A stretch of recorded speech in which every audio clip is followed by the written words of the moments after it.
I moved out to this quiet patch of Texas hill country to get away from exactly this kind of thing. After 15 years with the Navy SEALs and countless deployments, I figured I'd earned a little silence and space. Bought myself a 100-acre ranch about 30 miles outside of town.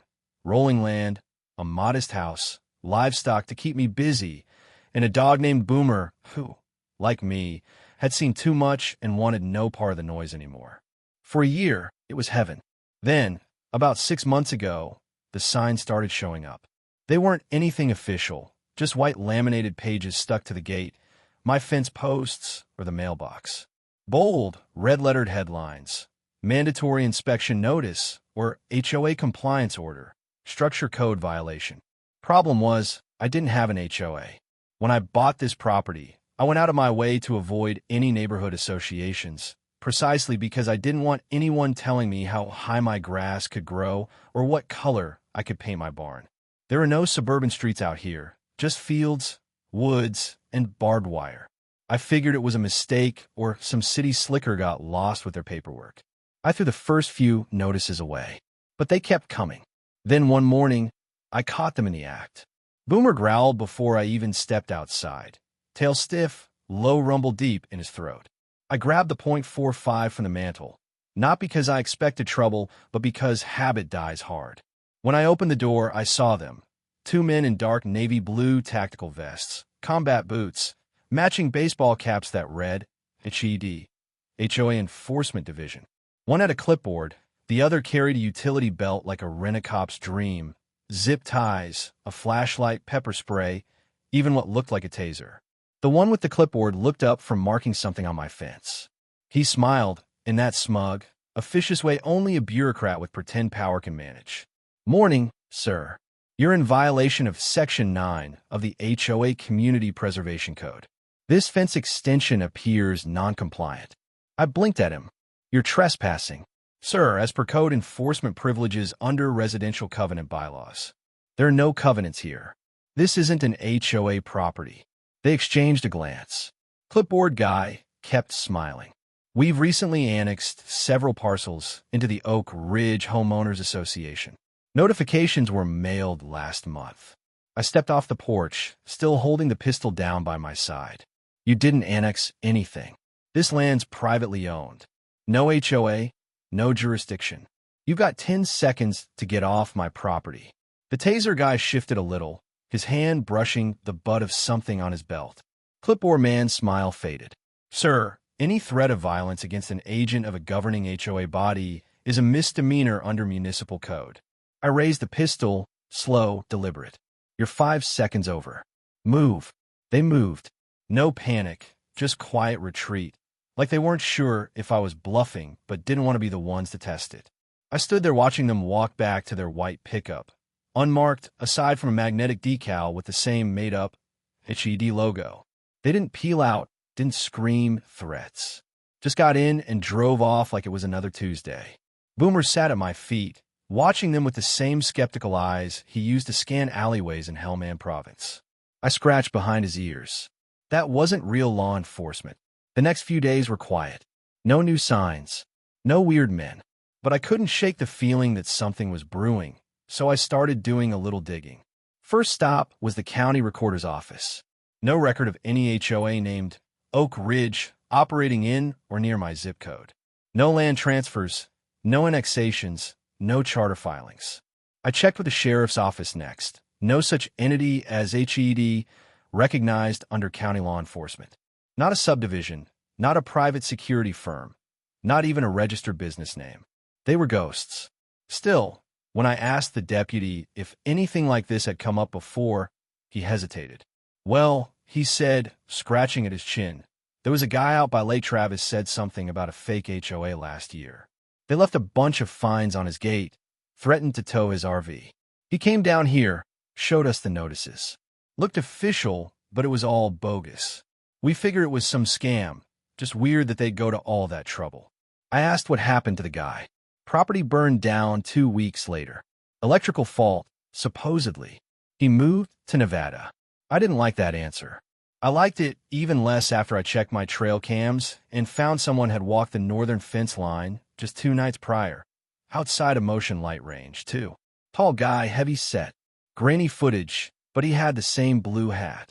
Boomer must have sensed him, because the video cut with a growl and a blur of fur when the dog chased him off. This wasn't about bylaws or fees. These guys were pushing into rural land, claiming jurisdiction that didn't exist, and threatening property owners who weren't connected to anything but the land they owned outright. Which meant either someone was trying to steal land through fraud, or worse, they were testing for something. I didn't plan to wait around to find out which. I started reinforcing. Nothing flashy, just old SEAL habits coming back. Reinforced locks on the gate. Cameras synced to a hard drive buried in the barn. I cleaned every rifle, every sidearm. Buried a few caches in key points around the property. Put motion trip sensors on the 2 trails I knew a vehicle could use.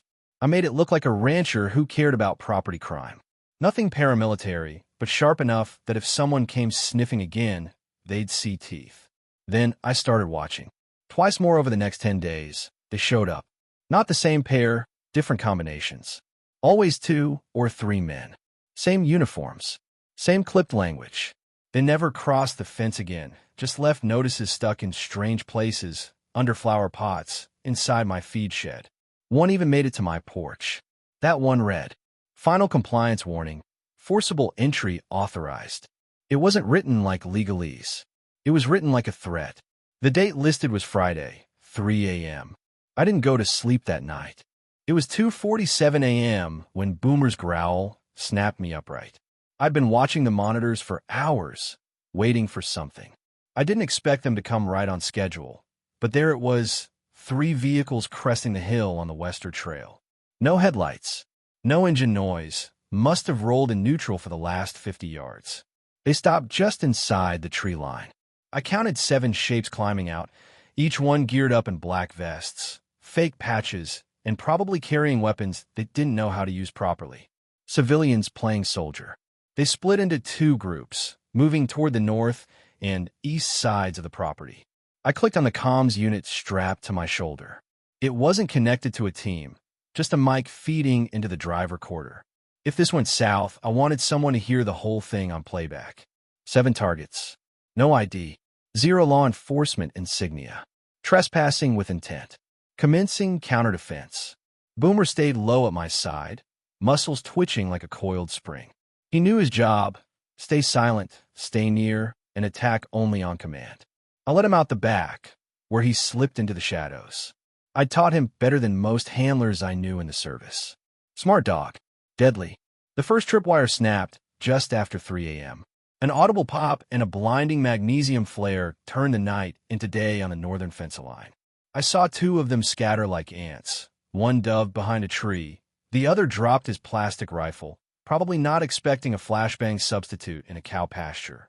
I didn't fire yet. I wanted them rattled. Uncertain. It's what they were trying to do to me for weeks. Now it was my turn. I shifted position from the barn's upper loft, rifle angled just enough to cover both approach trails. The second team was moving fast, too fast. Urban tactics. They were used to hallways and yards, not open fields and 600 yards of exposure. Amateurs. They reached my fence line and tried cutting through. That was mistake number 1. My perimeter wire wasn't just barbed. It was laced with a low-voltage pulse grid. Not lethal, but enough to light up a grown man and knock his coordination into next Tuesday. The guy who touched it screamed like someone dropped a toaster into his bathtub, went down flailing. His buddy panicked and shot into the dark, wild, desperate.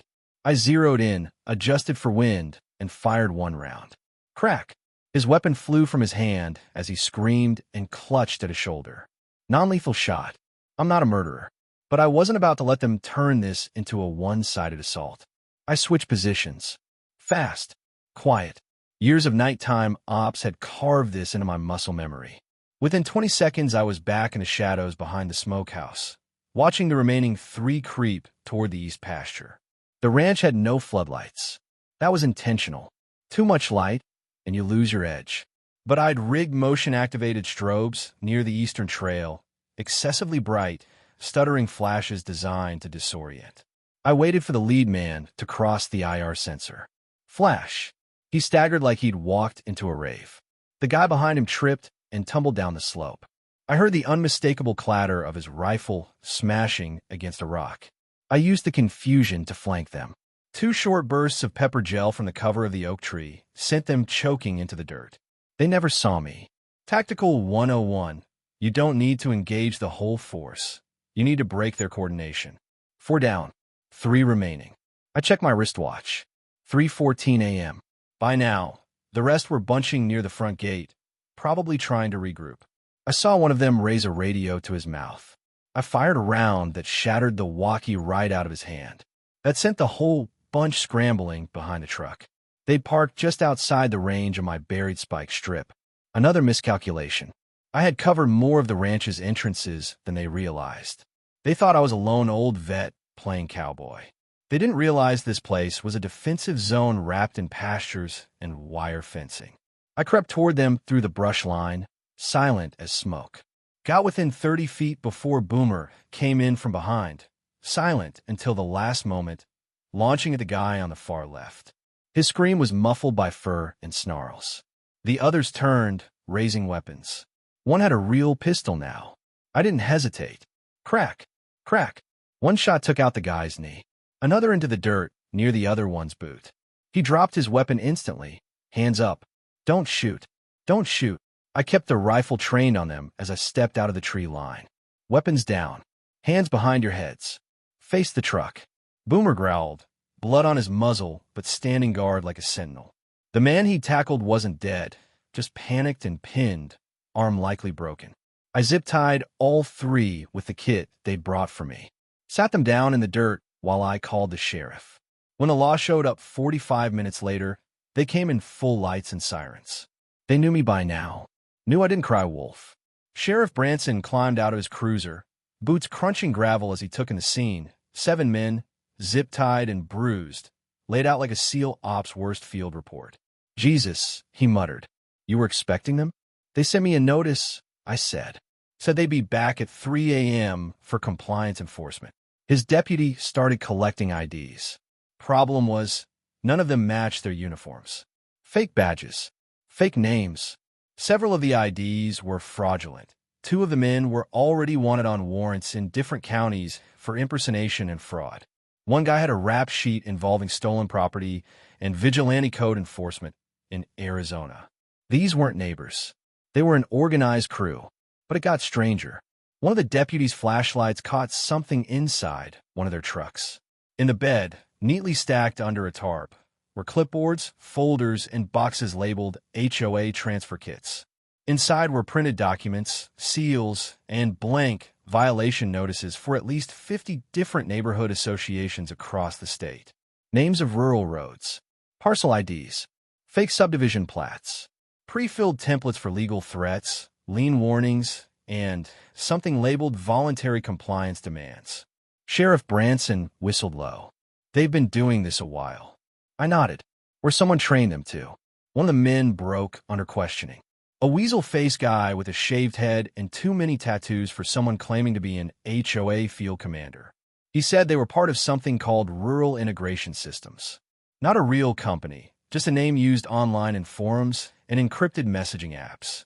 They recruited from disaffected private security groups, fake militias, and angry former HOA board members. Their scam was simple. Find properties not under HOA control, forge retroactive documentation, and show up in fake uniforms to bully people into compliance or force them off the land. You weren't the first, the sheriff told me, but I think you might be the last. I didn't respond. I was still watching the tree line. Something about all of this didn't sit right. These guys weren't just scammers. They were testing a blueprint. They had hierarchy, gear, language, standardization. Someone smarter than these clowns was behind it. Someone with a bigger play in mind.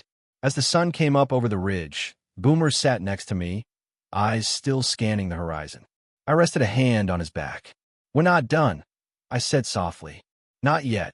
3 days after the raid, I was sitting across from Sheriff Branson in the county office, a thick binder of evidence between us. He'd brought coffee, but neither of us drank it.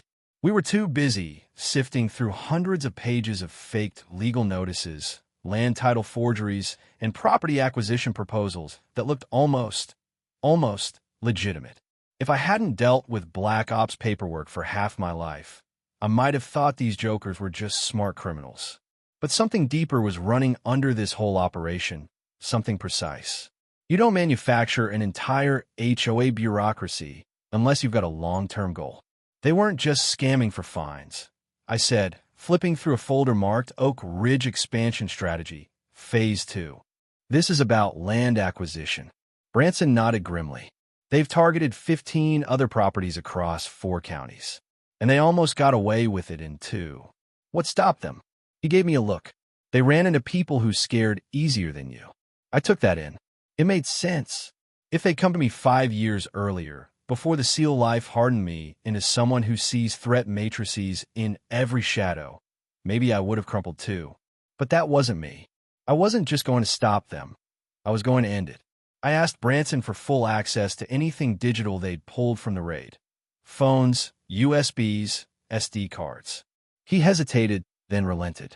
I promised I wouldn't go full rogue, just call it private investigative interest. What I found shook even me. The fake HOA wasn't a one-off crew. It was part of a sprawling, decentralized network of enforcement pods, loosely connected through encrypted messaging platforms, paywalled forums, and a private server hosted overseas. The language was chillingly clinical. They used terms like territory normalization and residential compliance vectoring. The same way the military builds influence operations in war zones, these guys were running psychological campaigns in rural America. Somewhere in there, I found the name Randall Vexler. Vexler had been a real estate developer in the early 2000s. Sleazy reputation, lawsuits in multiple states. Dropped off the radar around 2011 after a major embezzlement scandal. I remembered hearing his name once in a foreign contracting op. We'd intercepted some weird communications about domestic influence assets while deployed in Eastern Europe. We didn't follow it. It wasn't our theater. But now it made sense. He wasn't just trying to steal land. He was running a war of attrition. Dig a little deeper and you'd find what I did. He was quietly buying defaulted properties across Texas, Oklahoma, and parts of Nevada. The scam was brilliant in its evil. Step 1. Destabilize rural land ownership with fake notices and threats. Step 2. Coerce homeowners into abandoning or selling their land at pennies on the dollar. Step 3. Scoop it up through shell companies and launder it into redevelopment deals. Step 4. Sell it back to the state under infrastructure expansion projects. All without firing a shot, or so he thought. I had enough evidence to connect Vexler to the fake HOA raids, bank accounts, travel logs, digital fingerprints on server scripts. But Branson's office didn't have the jurisdiction to arrest him. Vexler operated out of a compound in Arizona, guarded by private security and surrounded by enough legal red tape to scare off most cops. He didn't scare me. I made some calls. Old SEAL teammates. Not the kind that hang out in bars telling stories. They were quieter, surgical. 2 of them owed me their lives. 1 was already in state. We agreed. This wasn't about revenge. This was about ending a domestic threat hiding behind legal paperwork. We planned a visit like we used to plan operations in Kandahar. We tracked Vexler's movements for 5 days using drones and parked vehicles with long-range mics. The compound wasn't fortified like a cartel fortress, but it was protected. Cameras. 2 men at the gate. Motion sensors along the rear perimeter. A few dogs. Amateur-level security, but enough to scare off anyone who wasn't trained. We waited until the following Thursday, 4 a.m., just before sunup, just after the night guard shift change. I went in solo. My team kept overwatch on the perimeter with comms open. I cut through the fence behind the generator shack, slid past the sensor lines, and used an old sewer access map to find a maintenance hatch that opened into the east side of the main house. Every second of it reminded me of Fallujah. The only difference? This time, I wasn't rescuing hostages. I was confronting the warlord himself. I found Vexler in his office. Alone. He had no idea I was there until I pressed the barrel of a pistol to the back of his head. "Don't turn around," I said. "Just keep your hands where I can see them." He froze, exactly as trained predators do when someone higher on the food chain enters the room. "I assume you know who I am," I continued. "I can guess," he said quietly. I've got every file, every connection, every dollar you moved. It's over, Vexler. Not yet, he said, with that same sitcom I'd heard in Enemy Generals. You take me down, someone else steps in. You think this is just about property? We're testing systems, people, weakness, how far we can push before someone pushes back. I leaned closer. You pushed too far. That's when he tried it, whipping around in the chair, going for a panic button under the desk. But I'd already cut the power to the room. And the guards? They were zip-tied in the utility shed 15 minutes ago. We weren't playing by his rules anymore. I pulled him out by the collar and walked him straight to the front gate where Sheriff Branson, who I'd tipped off en route, was waiting with a federal warrant in hand. The look on Vexler's face when he realized I'd looped in the law made every second worth it. You can't do this, he spat. This is private jurisdiction. Not anymore, Branson said, snapping cuffs on him. You messed with the wrong patch of dirt. It took months for the legal process to play out, but Vexler's operation unraveled quickly. Turns out, once the ringleader goes down, the rest fold like cheap lawn chairs. Several former HOA commanders flipped, testifying in exchange for lighter sentences. The shell companies were exposed, and the stolen land was restored, sometimes with help from federal land recovery grants. The scam was over. I didn't go back to being just a rancher. Not fully. The county asked me to consult on rural security, help train homeowners to recognize psychological warfare disguised as bureaucracy. I accepted, quietly. No badges, just awareness. I didn't want medals or ceremonies. Just my land, my dog, and a night sky where the only thing moving was the wind. Boomer still sleeps near the door, ears twitching at every gust. And me? I sit on the porch most nights, rifle across my lap. Not because I expect another fake cop to show up, but because peace isn't something you're given. It's something you guard. And if they ever come again, they'll find out real fast. I wasn't defending a property. I was defending a principle. And a Navy SEAL never leaves a fight unfinished.